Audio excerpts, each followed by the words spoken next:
오늘 우리가 읽은 말씀과 또 오늘 할렐루야 찬양대의 찬송이 어쩜 이렇게 딱 일치한지 모르겠어요. 그죠? 하나님의 일하심은 이렇게 서로 사인을 주고받은 게 아닌데 어떻게 이렇게 이 본문 말씀으로 또 찬송이 나오는지 모르겠습니다. 여러분, 우리가 시편을 계속해서 금요일 또 주일 이렇게 묵상을 하고 있습니다. 시편 가운데 저도 그래요. 시편 23편을 펼치면 여호와는 나의 목자시니 이렇게만 딱 나와도 마음이 어때요? 좋잖아요. 그냥 세상 다 얻은 것 같고 그냥 내가 부족함이 없으리로다. 그냥 은혜가 막 되잖아요. 그죠? 그런데 여러분 23편을 왜 그렇게 우리가 읽으면 은혜가 되느냐 하면 거기에는 특별한 비밀이 있습니다. 23편 그 하나 가지고 되는 게 아니고요. 시편 23편 앞에 시편 22편이 있기 때문에 23편이 그렇게 빛이 나는 거예요. 오늘 한번 경험해 보십시오. 오늘 22편 전체를 우리가 한번 빠른 속도로 한번 살펴볼 텐데 이 22편을 묵상하고 난 다음에 23편을 딱 펼쳐서 거기에 등장하시는 그 여호와를 한번 이렇게 들여다보십시오. 우리가 알고 있는 그 은혜가 아마 갑절 이상 아마 느껴지실 겁니다. 시편 22편, 23편 그리고 24편 이 세 편의 시편은 예수님에 관한 예언이에요. 예수님에 관한 선한 목자이신 예수님에 관한 예언입니다. 특별히 오늘 22편은 양을 위해서 목숨을 버리시는 선한 목자. 오늘 우리가 부활절을 향해서 나아가면서 예수님의 고난을 묵상하는 이때에 참 적절한 본문이 되겠습니다. 시편의 제목을 보면 표제를 보면 오늘도 22편에 있습니다. 다윗의 시 인도자를 따라서 아옐렛 샤할에 맞춘 노래. 아마 이 말 처음 들어보시는 분도 계실 것 같은데 모르셔도 괜찮아요. 그 설명을 이렇게 따라가 보면 각 줄을 따라가 보면 사슴이라는 곡조 이렇게 설명이 되어 있거든요. 아엘렛 샤할이 사슴이라는 곡조라는 말인데 뭔지 모릅니다. 그런데 학자들은요 여기 등장하는 이 사슴이 이 다윗이 자신을 그렇게 비유하는 거예요. 사슴 다윗 그리고 그 다윗은 누구의 모형이겠습니까? 장차 나오게 될 예수님의 모형이에요. 자, 세 가지 사슴 다윗 예수님이 이렇게 한 덩어리다라고 생각하시면 돼요. 이 사슴이 어떤 곡조를 노래를 부르느냐 이런 거예요. 이 시편의 이야기들을 이렇게 문맥들을 읽어보면은 사슴이 사나운 짐승에게 쫓기고 붙잡혀서 위협을 당하고 고통을 당하다가 마침내 제물이 되는 거예요. 죽는 거예요. 이 사슴이. 그런 위기와 고통 속에 있는 그 사슴이라는 겁니다. 그래서 학자들은 이 사슴을 십자가를 지신 예수님의 모습으로 설명을 해요. 그래서 시편 22편은 별명이 십자가의 시 이렇게 부릅니다. 십자가의 시라고 불러요. 이런 예수님에 관한 고난의 내용들이 있고 난 다음에 23편에 여호와는 나의 목자시니 이 이야기가 나오는 거예요. 우리가 바벨탑 이야기가 있는 다음에 아브라함의 부르시는 그 이야기가 딱 나오니까 이야기가 그림이 확 커지면서 그 성경에 맥이 잡히는 것처럼 이 시편도 그런 내용들이 연결되어 있습니다. 실제로 이 22편을 읽으면 우리에게는 익숙해져 있는 예수님의 그 십자가 지시는 여러 장면들이 굉장히 많이 나옵니다. 그리고 구체적으로 더 사실적으로 묘사가 되어 있어요. 예를 들어 볼까요? 1절 보십시오. 오늘 할렐루야 찬양대가 찬송한 것처럼 뭐라고 되어 있습니까? 내 하나님 내 하나님 어찌 나를 버리셨나이까. 자, 이게 어디 나오는 말이에요? 어디서 많이 들어보시는 거죠? 엘리 엘리 라마 사박다니. 그죠? 예수님의 가상 출연입니다. 또 있어요. 이건 처음이 그렇고 이 마지막까지 계속 그런 게 나와요. 마지막 31절을 보시면은 어떻게 마무리가 되어 있냐면은 주께서 이를 행하셨다라고 되어 있죠. 주께서 이를 행하셨다. 이 모든 일을 행하셨다. 무슨 말이에요? 내가 다 이루었다. 그 얘기예요. 시편 22편은 가상실현이 다 이 안에 들어있어요. 그리고 그보다 더 큰 이야기가 22편 안에 들어가 있어요. 우리가 그걸 알 때 우리의 믿음이 강건해지는 겁니다. 거기까지 한번 가보도록 합시다. 주님의 고난을 기록한 이 복음서의 기록을 시편 22편은 더 세밀하게, 더 자세하게 기록을 했습니다. 오늘은 이 시편을 통해서 양을 위해서 생명을 버리신 선한 목자 예수 그리스도가 누구신지를 우리가 한번 들여다보면 좋겠습니다. 1절과 2절을 한번 볼까요? 우리가 1절과 2절을 보면서 먼저 생각해야 될 것은 이겁니다. 예수님께서 버림을 받으셨는데 버림받으신 것처럼 느끼고 계시는 걸까요? 아니면 진짜로 버림을 받으신 걸까요? 일부 예배 때도 답을 시원하게 못 하셨어요. 제가 쉬운 질문을 많이 드리는데 이 질문은 수준이 좀 있는 질문입니다. 제가 드린 질문 중에 제일 어려운 질문인 것 같아요, 지금까지. 그러나 걱정하지 마십시오. 피할 길을 드리잖아요, 그죠? 예수님이 버림받은 것처럼 느끼신 것이냐, 아니면 정말로 버림을 받으신 것이냐, 정답이 뭘까요?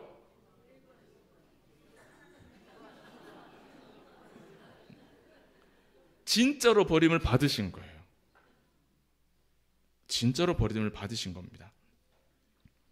그런데 여러분, 버림을 받았어요. 그런데 그 다음 이야기를 보면은 오늘 1절, 2절, 3절 읽었는데 1절과 2절은 버림받은 거죠. 버림받은 난 다음에 하나님이 아무 말씀 안 하시는 거예요. 침묵하시는 거예요. 버림받은 거예요. 그런데 그러면 어떻습니까? 속에 저희 고향 말로 도분이 난다 그러거든요. 이게 이제 막 화가 날 텐데 예수님은 3절에 뭐라고 그러냐면은 자신을 버린 하나님에 대해서 뭐라고 그럽니까? 이스라엘의 찬송 중에 계시는 주여 주는 거룩하시니다. 자신을 버린 하나님을 향해서 하나님은 여전히 하나님이십니다. 이렇게 하나님께 매달리는 기도를 하고 있다는 겁니다.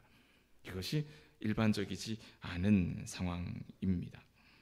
여러분, 우리는 이 시편의 첫 부분을 읽으면서 버림받은 예수님을 볼 수 있고 또 예수님을 버리고 침묵하고 계시는 하나님을 볼 수 있죠.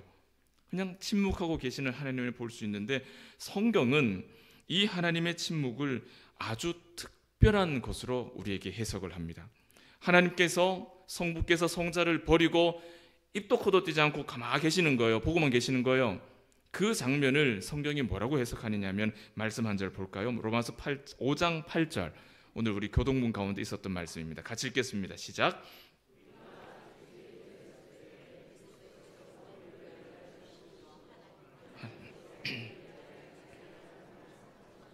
아멘.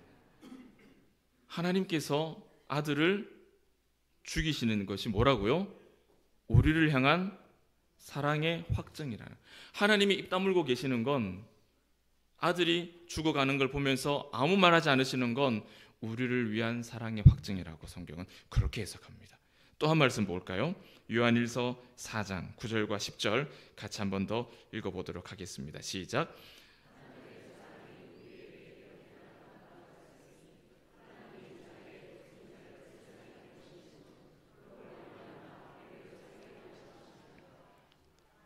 사랑은 여기 있으니 하나님이 우리를 사랑하사 우리 죄를 속하기 위하여 화목제물로 그 아들을 보내셨습니다. 아멘. 하나님이 성부께서 성자를 버리신 것, 그리고 입 다물고 침묵하고 계시는 것, 그것이 뭡니까? 우리를 위한 하나님의 사랑이라는 거예요. 성경은 그렇게 해석을 하는 겁니다. 예수님은 이런 성부 하나님을 너무나 잘 아셨습니다. 알고 계셨기 때문에 3절에서 5절의 기도가 뒤따라 나오는 거죠. 지금은 비록 버림받고 하나님은 침묵하고 계시지만 과거에 우리 믿음의 조상들에게도 그러하셨듯이 하나님은 신실하심으로 이 고통 가운데 버려두지 않으시고 나를 다시 내 머리를 원수들 위에 들어 올리실 것이다. 그 이야기를 하는 거예요. 그 하나님을 알고 있기 때문에 우리가 하나님을 모르면 신앙생활을 못하는 거예요. 그리고 6절에서 8절은 다시 고난이 등장해요. 시편 22편은요. 고난, 기도, 고난, 기도, 고난, 기도, 이게 계속 반복됩니다. 지금 이제 또다시 고난의 묘사가 6절에서 8절까지 나오는데 문장 하나하나가 다 같을 수는 없지만은 이 내용이요. 예수님께서 십자가에서 조롱당하고 멸시당하는 그 장면과 굉장히 일치해요. 특히 마태복음 27장 39절부터 43절의 내용을 이렇게 두 군데를 펼쳐놓고 보면 이거 진짜 정말 비슷해요. 예수님이 구경거리가 되신 겁니다. 조롱거리가 되신 거죠.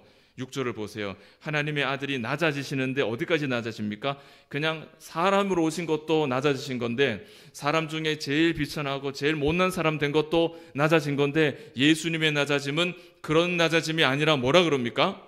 나는 뭐라고요? 벌레라고. 예수님의 낮아짐은 차원이 다른 거예요. 무슨 소리냐?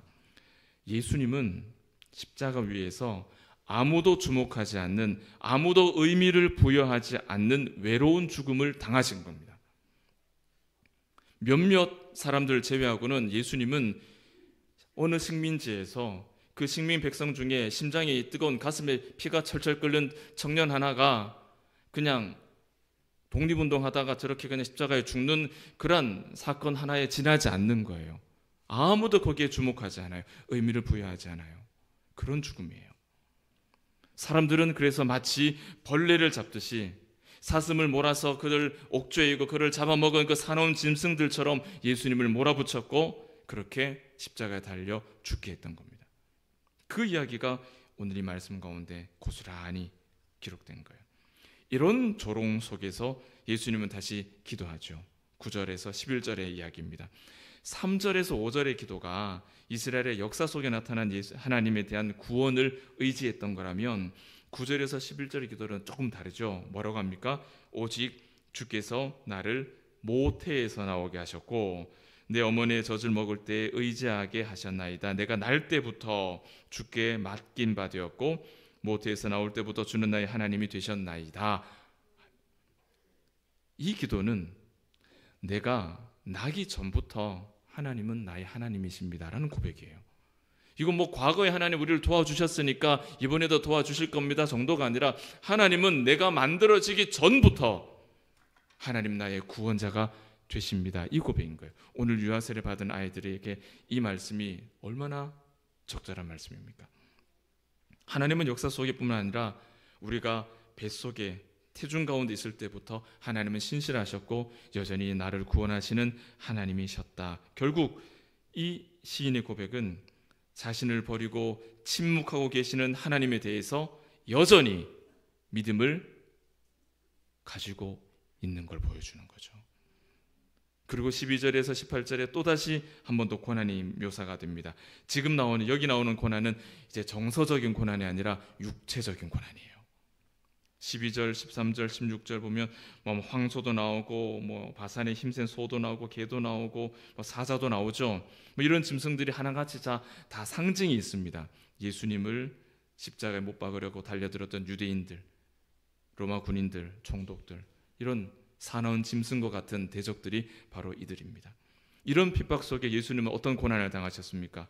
14절과 15절 보시면 예수님은 물같이 쏟으셨고 모든 뼈가 어그러지는 고통을 겪고 불에 녹아 없어지는 초같이 되었고 진흙에 구워져서 물기가 하는 바싹 마른 질그릇처럼 힘이 말라서 혀가 입천장에 붙어버렸다. 죽음의 진토 속에 들어가셨다. 그러니까 조금 전에 엘리 엘리 라마 사박다니 그리고 다 이루었다 테텔레스타이 두 가지 가상칠언의 이야기가 등장했죠. 이 시편에. 예수님 십자가 위에서 내가 목마르다 하신 말씀 기억하십니까? 오늘 14절과 15절 말씀은 내가 목마르다 하는 그 말씀이 얼마나 세심하게 세밀하게 묘사되어 있는지를 알 수 있는 말씀이에요. 이와 같기 때문에 목마르신 거예요. 16절을 볼까요? 개들이 나를 에워쌌고 악한 무리가 나를 둘러 내 수족을 찔렀다. 수족을 찔렀다. 무슨 그림이 보이십니까? 못 박히심이죠. 여러분, 예수님은 십자가 위에서 손과 발에 큰 못이 박혀서 돌아가셨습니다. 그런데 여러분, 수족의 못을 찔러 십자가에 다는 이 형벌은 이 시편이 기록되던 시대에는 없던 형벌이에요. 그러니까 이 시편을 쓴 사람은 다윗은 이것을 십자가 형벌이라고 알고 쓴 게 아니라는 얘기죠. 몰랐던 거예요. 그런데 오늘 이 수족에 깊이 찔린 이 말씀이 우리에게는 또 예수님께는 어떻게 다가왔습니까? 부인할 수 없는 십자가 위에서의 못 박히심으로 우리 눈에 나타나는 것이죠. 시편 22편 속에는 이처럼 예수님의 고난에 관한 이야기가 세밀하게 예언되어 있습니다. 그리고 17절, 내가 뼈를 셀 수 있다.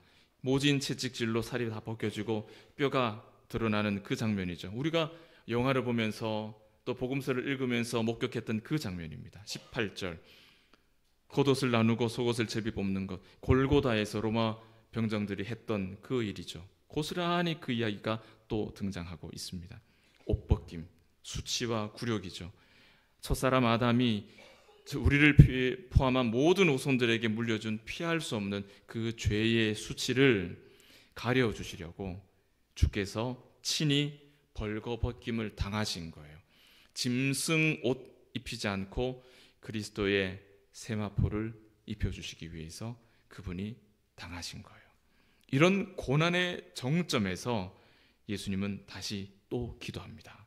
그런데 이 기도 가운데 무언가 달라지는 게 발견이 되는데 그 기도의 끝 21절 끝부분을 보면 어떻게 되어 있습니까? 21절의 첫 부분은 나는, 21절의 마지막 부분 구원하셨나이다. 그죠? 나를 구원하셨나이다. 이 앞에 계속 고난과 기도가 반복되다가 21절에 뭐라고 합니까? 그런 나를 하나님께서 구원하셨다. 고난으로 시작했으나 무엇으로 지금 바뀌었습니까? 구원, 승리와 기쁨으로 바뀐 것을 우리가 볼 수가 있죠. 여러분 집중하셔야 됩니다. 이 구원이 뭐냐 하면 예수님이 버림받아 계시고 하나님은 버리고 난 다음에 침묵하고 계셔요. 두 분의 교통이 없잖아요. 그런데 이 구원이 뭐겠습니까? 성부와 성자의 교통이 다시 회복이 됐다는 거예요.